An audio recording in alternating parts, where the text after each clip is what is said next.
Hello. देखिए बेटा, अभी हम लोग सरफेस केमिस्ट्री के अंदर factors affecting adsorption of gases on the solids discuss कर रहे हैं, जिसके अंदर मैंने आपको नेचर ऑफ एड्सॉर्बेट, एड्सॉर्बेंट, उसके अलावा टेम्परेचर और सरफेस एरिया, इनका हम डिस्कशन कर चुके हैं।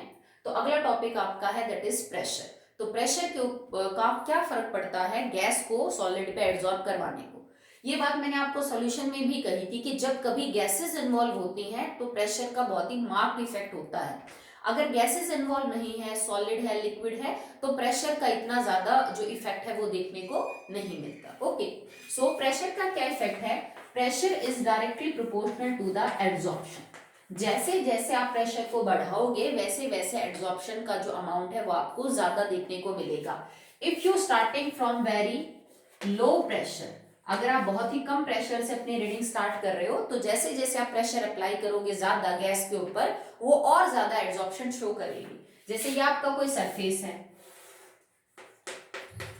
ये एड्सॉर्बेट बेंट है और इसके ऊपर हम एड्सॉर्बेट जो है उसको हम लगा रहे हैं, वो चिपक रहा है, ये एड्सॉर्बेंट है। ठीक है, तो यहाँ पे क्या होगा कि जैसे ही मॉलिक्यूल आके चिपकेंगे, अट्रैक्ट होंगे, और आपने अब इसके ऊपर प्रेशर लगाना स्टार्ट कर दिया इन गैस के मॉलिक्यूल्स पे जो ऑलरेडी एड्सॉर्ब हो चुके हैं, तो जितना प्रेशर ज्यादा लगाओगे और मॉलिक्यूल्स आके यहाँ पे क्या हो जाएंगे, एड्सॉर्ब। मतलब amount of gas adsorb on the same adsorbent उतना ज्यादा हो जाएगा जैसे जैसे आप प्रेशर को यूज करोगे। बट आपको शुरू से जो प्रेशर है वो थोड़ा कम लेके चलना है। बहुत ज्यादा प्रेशर शुरू में ही ले लोगे तो उतना ज्यादा एड्सॉर्प्शन का जो अमाउंट है वो आपको बढ़ता हुआ नजर नहीं आएगा। मतलब अगर आप एक ग्राफ प्लॉट करें between pressure and amount of gas adsorb in gram. जैसे मान लीजिए किसी गैस को मैंने ले लिया, नाइट्रोजन है, अमोनिया है, कार्बन डाइऑक्साइड है, किसी गैस को ले लिया और बढ़ते हुए प्रेशर के ऊपर उसकी रीडिंग को जो है वो हमने चेक किया, तो आप आराम से पता कर सकते हो कि ग्राफ जो है वो कैसा आएगा। दूसरी बात, हमने यहाँ पे जो टेम्परेचर है वो कांस्टेंट कर रखा है, एट कांस्टेंट टेम्परेचर, क्योंकि हमने देखा भी टेम्परेचर का फर्क होता है एड्सॉर्प्शन पे, तो एक चीज को चेक करने के लिए दूसरे पैरामीटर को तो कांस्टेंट करना पड़ेगा, तभी तो हम पता करेंगे कि प्रेशर का क्या इफेक्ट है। तो मान लीजिए मैंने जो गैस ले ली वो अमोनिया है। ठीक है, मैंने अमोनिया गैस को लिया, उसका मान लीजिए 10 ग्राम लिया और टेम्परेचर कांस्टेंट कर दिया। मेरा फिलहाल का जो टेम्परेचर है वो 273 केल्विन है, और इस कांस्टेंट टेम्परेचर के ऊपर हमने स्टडी किया कि अमोनिया प्रेशर बढ़ाने के साथ साथ कितनी एड्सॉर्ब होगी। तो आपका ग्राफ सॉरी कुछ इस टाइप का आया। मान लीजिए आपका ग्राफ कुछ इस तरह का आया। इससे मेरे को क्या पता चला कि एक प्रेशर था जिसके ऊपर ये जो गैस है इसने अपना मैक्सिमम एड्सॉर्प्शन दिखाया, और उसके बाद लगभग आपकी जो पीक है वो थोड़ी प्लेट्यू जैसी हो रही है। आप इसको यू स्टेट नहीं लेके जा रहे बिल्कुल, जिसका रीजन आपको आगे समझ आएगा। ठीक है, ये जो लाइन है ये 273 केल्विन के ऊपर है। अब मान लो कि मैंने टेम्परेचर को बदला, रखा कांस्टेंट ही है, सेम चीज को स्टडी किया पर 300 केल्विन के ऊपर स्टडी किया, और पूरे प्रोसेस के दौरान 300 केल्विन कांस्टेंट है। ठीक है, 300 केल्विन पे स्टडी किया, फिर 300 350 केल्विन पे भी स्टडी कर लिया, फिर एक 250 केल्विन के ऊपर भी स्टडी किया। ठीक है, देखो इस लाइन से मेरे को ये पता चला कि जैसे जैसे मैंने प्रेशर बढ़ाया मेरा एड्सॉर्प्शन बढ़ रहा है। 273 की लाइन है। अब मैंने एक लाइन इसके नीचे बना दी और 2 लाइन इसके ऊपर है, तो आपको ये बताना है कि बताओ इसमें से 300 वाली जो लाइन है वो कौन सी हो सकती है, 300 केल्विन वाली, या फिर 250 और 270 केल्विन वाली लाइन कौन सी होगी। मैंने आपको 3 टेम्परेचर दे दिए, एक 300 केल्विन के लिए लाइन है, एक 250 के लिए और एक 270 के लिए। बताइए कि कौन सी जो लाइन है वो कौन से टेम्परेचर के लिए रिप्रेजेंट करती है। ओके, सो आप इस चीज को कैसे पता करेंगे बेटा, आप एक पॉइंट मान लीजिए कोई भी प्रेशर की जो एक्सिस है उसके अलावा, जैसे मान लीजिए मैंने ये पॉइंट माना इधर, और आप इसको ऊपर की तरफ प्लॉट करेंगे। ठीक है, आप इसको ऊपर की तरफ जब भी प्लॉट करेंगे तो ये यहां कट कर रहा है। ठीक है, और आपने क्या ले रखा है, देखो ये टेम्परेचर 273 के लिए, मुझे नहीं पता ये ज्यादा है कि कम, पर आपको एक बात पता है लास्ट लेक्चर के अंदर कि हमने जो टेम्परेचर है उसका इनवर्स कनेक्शन किया है एड्सॉर्प्शन के साथ। मतलब एड्सॉर्प्शन ज्यादा होगा तो टेम्परेचर कम, और टेम्परेचर कम तो एड्सॉर्प्शन ज्यादा। अब इस पॉइंट के ऊपर आपको क्या समझ आता है, देखो एड्सॉर्प्शन ये है, इस पॉइंट के ऊपर एड्सॉर्प्शन ये है, इस पॉइंट के ऊपर एड्सॉर्प्शन ये है, और इस पॉइंट के ऊपर एड्सॉर्प्शन ये है। मतलब इस लाइन पे, ये जो टेम्परेचर की लाइन है, इस पे एड्सॉर्प्शन सबसे कम है, तो इसका मतलब इस लाइन के लिए टेम्परेचर आपको सबसे ज्यादा मिलेगा। तो टेम्परेचर यहाँ होगा 300 केल्विन। इसके लिए एड्सॉर्प्शन मैक्सिमम है तो टेम्परेचर शुड बी मिनिमम। तो मिनिमम टेम्परेचर मेरा क्या है 250, और ये कितने के लिए लाइन आ गई 270 के लिए। ये बिल्कुल वैसा ही है जैसा मैंने आपको +1 में बॉयल्स चार्ल्स लॉ में समझाया था कि बेटा आप V1 V2 V3 की लाइन कैसे पता करोगे, या फिर T1 T2 और T3 की जो लाइन है आप उसको कैसे प्लॉट करोगे। तो प्रेशर का और अमाउंट ऑफ गैस एब्जॉर्ब का जो है वो डायरेक्ट रिलेशनशिप होता है। प्रेशर बढ़ने के साथ साथ अमाउंट ऑफ गैस एब्जॉर्ब बढ़ता है अगर आपने टेम्परेचर को क्या कर रखा है, कांस्टेंट कर रखा है। ओके, कई बार क्या होता है कि एब्जॉर्प्शन का जो अमाउंट है वो हम ज्यादा कर सकते हैं just by improving the power of adsorbent. अगर एड्सॉर्बेंट की जो पावर है उसको इंक्रीज किया जाए तो भी आप एड्सॉर्प्शन का अमाउंट इंक्रीज कर सकते हो। एड्सॉर्बेंट पे कुछ स्पेशल करें, और इस प्रोसेस को हम बोलते हैं activation of adsorbent. Activation of adsorbent, अगर हम एड्सॉर्बेंट का एक्टिवेशन कर दे, उसकी पावर को थोड़ा बढ़ा दे, अच्छा एड्सॉर्बर बना दे उसको, तो भी आप डिजायर्ड अमाउंट्स की जो गैस है वो एड्सॉर्ब करवा सकते हो ऑन द सेम एड्सॉर्बेंट। पहले अगर वो 5 ग्राम गैस कर रहा था तो वो 5 की जगह 10 भी कर सकता है, अगर उसी सरफेस पे आपने कुछ एक्स्ट्रा मेहनत की तो। और वो क्या क्या हो सकती है, number 1 by making the surface rough, by making the surface rough. ठीक है, सरफेस को रफ बना के। सरफेस को रफ बनाने का क्या मतलब है बेटा, कि अगर खुरदरा सरफेस होगा तो उसके ऊपर जो अमाउंट ऑफ एड्सॉर्प्शन है दैट विल बी मोर, और अगर आपका सरफेस स्मूथ है तो उस पे एड्सॉर्प्शन आपको कम मिलेगा। रफ का मतलब ये है, जैसे अगर रफ सरफेस को आप बहुत ही बारीकी से देखोगे माइक्रोस्कोप से तो आपको थोड़ी ग्रूव अप एंड डाउन देखने को मिलेंगे। ये जो जगह इनके अंदर जो एड्सॉर्बेट है ना, वो पार्टिकल बहुत अच्छे से सेट हो जाता है, अच्छा बॉन्ड मतलब फोर्स लगती है, बेटर एड्सॉर्प्शन होगा। बजाय कि कोई सरफेस जो है एकदम स्मूथ है तो उस पे एड्सॉर्बेट को चिपकने में, अट्रैक्ट होने में थोड़ी दिक्कत आती है। तो अगर आप सेम एड्सॉर्बेंट की पावर को बढ़ाना चाहते हो तो उसको क्या कर दो, आप थोड़ा सा रफ कर दो ताकि वो बेटर एड्सॉर्प्शन शो कर सके। Second, by making it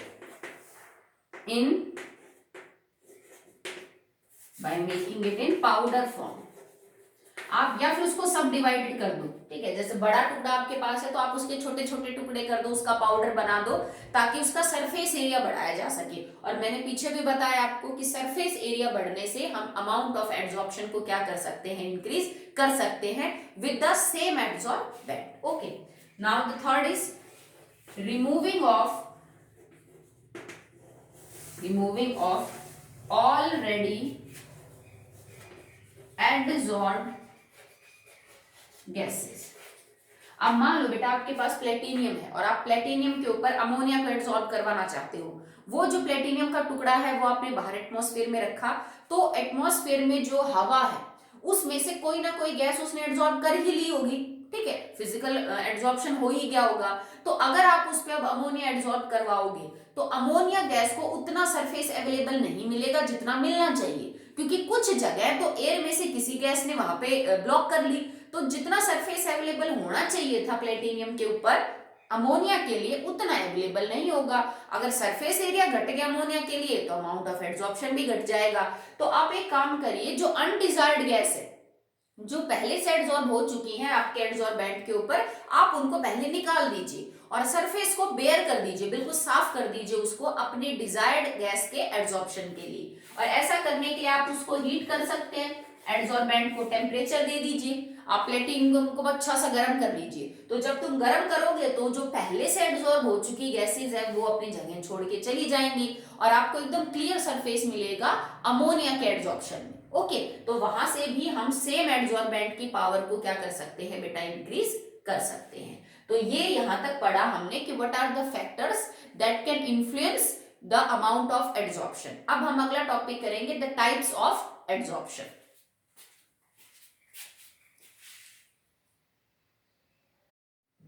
next is types of adsorption.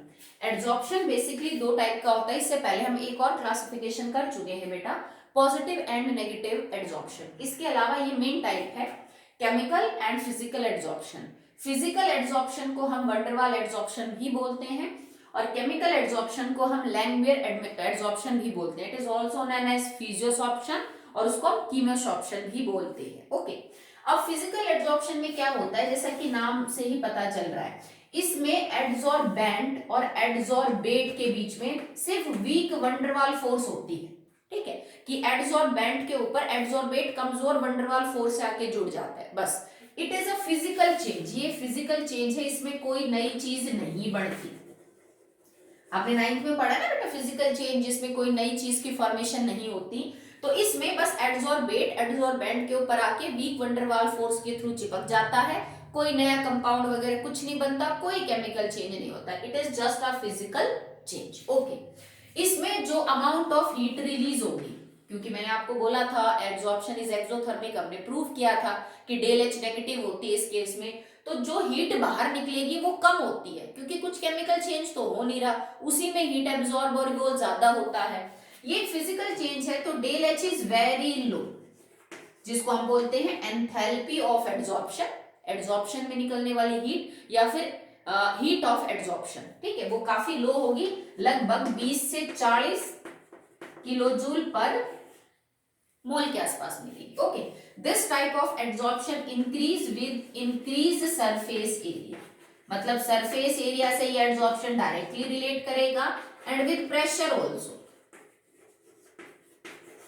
ठीक है, इसका अभी पीछे रीजन मैं बता चुकी हूं कि जितना सरफेस एरिया ज्यादा होगा उतना ही फिजिकल एड्सॉर्प्शन ज्यादा, जितना प्रेशर आप ज्यादा लगाओगे उतना ही ज्यादा एड्सॉर्प्शन होगा। ये दो सिमिलैरिटीज होंगी किसके बीच में, केमिकल और फिजिकल एड्सॉर्प्शन में। ज्यादातर आपको अंतर देखने को मिलेंगे दोनों में, पर ये जो दो बातें हैं ये दोनों में कॉमन है। आप इसको अलग हेडिंग बना के लिखिएगा, सिमिलैरिटीज, कि सरफेस एरिया बढ़ाने के साथ फिजिकल और केमिकल दोनों एड्सॉर्प्शन बढ़ते हैं। क्लियर है? Okay, next, no activation energy is involve, क्योंकि एक्टिवेशन एनर्जी की जरूरत ही तब पड़ती है जब कोई केमिकल रिएक्शन होती है, और यहाँ तो ये चेंज फिजिकल है, तो किसी एक्टिवेशन एनर्जी की कोई जरूरत नहीं पड़ती। और if involve it is very very low, अगर जरूरत हो भी गई तो ये बहुत ही क्या होती है, कम होती। Okay, next is it is non specific in the nature.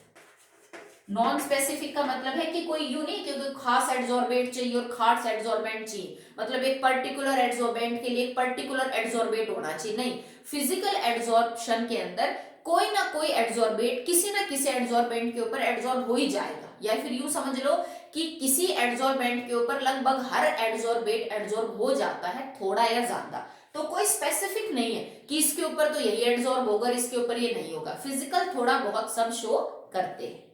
It is reversible in nature.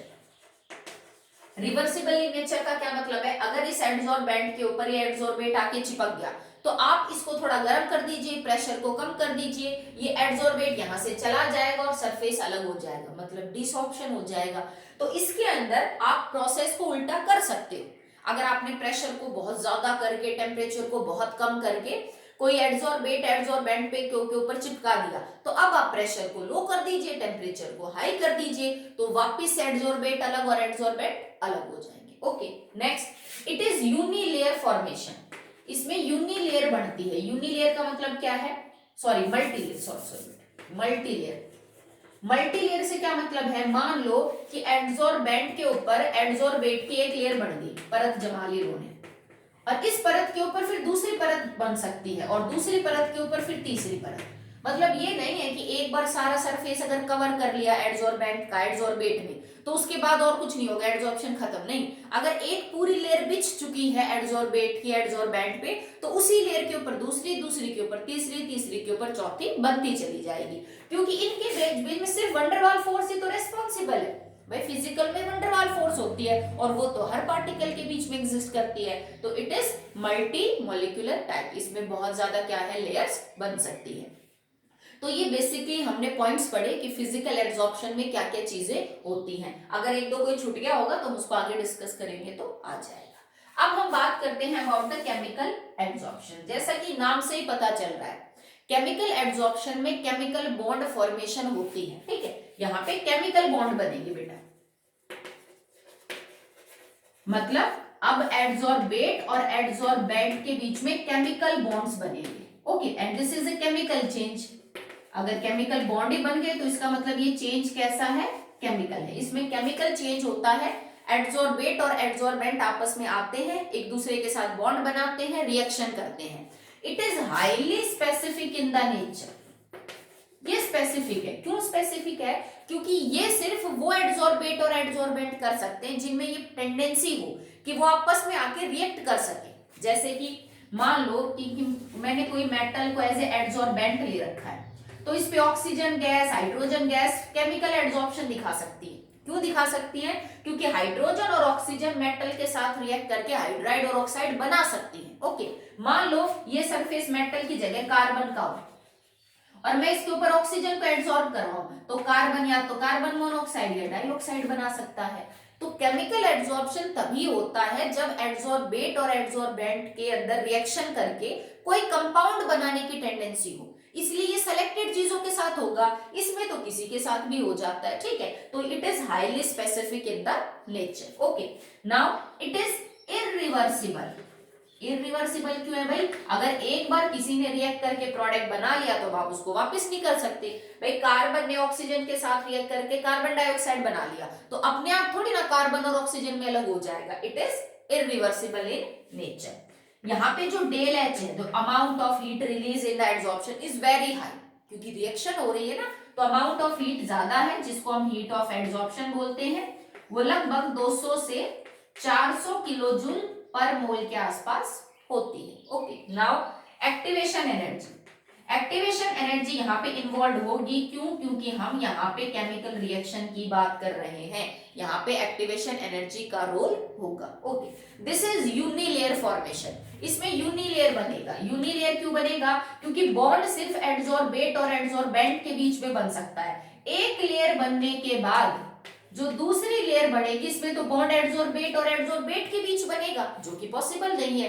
तो इसमें सिर्फ एक लेयर बढ़ती है और इस लेयर के ऊपर दूसरी लेयर जो है वो नहीं आ पाती, सिर्फ वन लेयर की ही फॉर्मेशन होगी। क्लियर आपको। सरफेस एरिया का और प्रेशर का मैं यहाँ पे आपको बता चुकी हूँ कि दोनों केस में सेम है, ये इसकी सिमिलैरिटी है। एक चीज हमने यहाँ पे स्किप की है and that is important, it is temperature. Temperature का दोनों टाइप के एड्सॉर्प्शन पे अलग अलग फर्क पड़ता है, वो सेम नहीं होता। कैसे, अगर ये फिजिकल एड्सॉर्प्शन है तो हमने यहाँ पे बनाया है टेम्परेचर, यहाँ पे मैंने लिखा फिजिकल एड्सॉर्प्शन। ग्राफ कुछ इस टाइप का मिलेगा, जबकि अगर आपने यही चीज केमिकल एड्सॉर्प्शन में की तो आपका ग्राफ मिलेगा कुछ इस टाइप का। आप दोनों ग्राफ्स को समझते हैं, ये मेजर डिफरेंस है दोनों में। फिजिकल एड्सॉर्प्शन में जैसे जैसे आप टेम्परेचर को बढ़ा रहे हो वैसे वैसे एड्सॉर्प्शन कम हो रहा है। क्यों, क्योंकि सिंपल सी बात है बेटा, जैसे तुम टेम्परेचर ज्यादा करोगे, भाई एड्सॉर्बेट और एड्सॉर्बेंट के बीच में वीक वंडर वाल फोर्स है, कमजोर है। टेम्परेचर बढ़ने के साथ एड्सॉर्बेट मॉलिक्यूल जो है उनकी काइनेटिक एनर्जी बढ़ेगी। काइनेटिक एनर्जी बढ़ेगी तो वो जहां से निकल के और बाहर मूव करेंगे, ठीक है। वही कमजोर फोर्स है, इतनी स्ट्रॉन्ग फोर्स तो है नहीं कि होल्ड कर सके पार्टिकल को। जैसे तुमने टेम्परेचर बढ़ाया, एड्सॉर्बेट की काइनेटिक एनर्जी बढ़ी, काइनेटिक एनर्जी बढ़ते वो स्पेस को छोड़ के चले जाएंगे, एड्सॉर्बेंट को छोड़ के चले जाएंगे। तो टेम्परेचर बढ़ने के साथ साथ एड्सॉर्प्शन घट रहा है, ग्राफ सिंपल है। इसको चेक करिए, टेम्परेचर शुरू में बढ़ा तो आपका एड्सॉर्प्शन बढ़ा, एक मैक्सिमम लेवल तक चला गया और उसके बाद इट स्टार्ट्स डिक्रीजिंग। व्हाई, क्योंकि शुरुआत में जब तुम टेम्परेचर बढ़ा रहे हो तो वो टेम्परेचर इस रिएक्शन के लिए, क्योंकि केमिकल एड्सॉर्प्शन में तो रिएक्शन होती है between adsorbate and adsorbent, chemical bond बनते हैं, तो वो इस रिएक्शन के लिए यहां से यहां तक हीट जो तुम दोगे in the form of temperature, that is used to overcome the kinetic energy of the reaction, ठीक ठीक है, सॉरी एक्टिवेशन एनर्जी। जो यहां से यहां तक हीट तुम दोगे वो इस रिएक्शन की एक्टिवेशन एनर्जी के तौर पे यूज हो जाएगी। मतलब तुम रिएक्शन में हीट दे रहे हो, एक्टिवेशन एनर्जी को मैच कर रहे हो और रिएक्शन फास्ट होती जा रही है, एड्सॉर्प्शन ज्यादा हो रहा है। यहाँ मैक्सिमम एड्सॉर्प्शन हो चुका है, इसका मतलब मैक्सिमम जितने मॉलिक्यूल्स एड्सॉर्ब होने थे, जो प्रोडक्ट बनना था आपको वो बन गया। इसके बाद भी स्टिल अगर आप टेम्परेचर बढ़ाए जा रहे हो, आप सोच के देखो कि भाई कार्बन और ऑक्सीजन की रिएक्शन होती है, CO2 बन गया। ये रिएक्शन तो मान लीजिए it is an exothermic reaction. हम इसका रिवर्स कर देते हैं, ये वाली रिएक्शन कि मैं CO2 को तोड़ रही हूं into carbon and O2 and this reaction is endothermic. आप टेम्परेचर दिए जा रहे हो, तो इसके लिए कोई टेम्परेचर स्पेसिफिक होगा। जैसे मान लो कि इसके लिए डाटा है आपका 348 किलो जूल पर मोल, आप 348 किलो जूल पर मोल दीजिए, आपकी रिएक्शन हो जाएगी। अगर इससे भी ज्यादा आप दोगे तो क्या होगा भाई, इतनी एनर्जी इनके लिए काफी थी एक्टिवेशन एनर्जी को मैच करके अपना एड्सॉर्प्शन दिखाने को। और जब इस रिएक्शन में जैसे कार्बन के ऊपर ऑक्सीजन एड्सॉर्ब हो रही है और CO2 बन गया, और CO2 बन गया मतलब मैक्सिमम एड्सॉर्प्शन हो चुका अब जितना होना था। इसके बाद भी अगर तुम हीट दोगे तो जो बनी हुई CO2 है वो टूटने लग जाएगी, क्योंकि कार्बन डाइऑक्साइड की भी एक हद है ना टेम्परेचर को बर्दाश्त करने की। तो अब क्या होगा, अब एक्स्ट्रा एनर्जी CO2 को तोड़ने लगेगी इनटू C एंड O2, मतलब अब एड्सॉर्प्शन का उल्टा हो रहा है एंड दैट इज डीसॉर्प्शन। और डीसॉर्प्शन होगा तो इसका मतलब अब हमारा एड्सॉर्प्शन घटेगा, तो आपका ग्राफ कहाँ आएगा, नीचे की तरफ आएगा।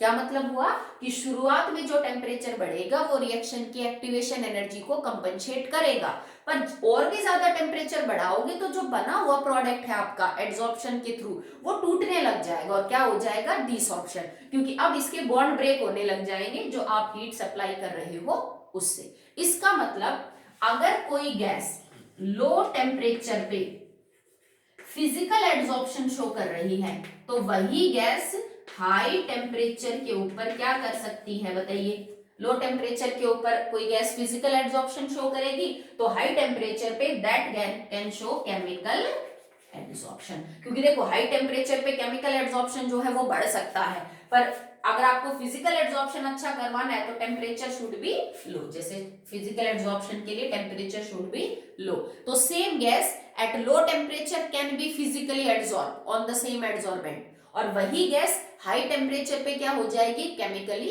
Adsorb. Okay, so that's all for the day. Physical और केमिकल एड्सॉर्प्शन को आप पढ़ेंगे, बुक में टेबल के फॉर्म में इनके डिफरेंस बनाएंगे और अलग से हेडिंग डाल के लिखेंगे कि what are the similarities between them. Okay.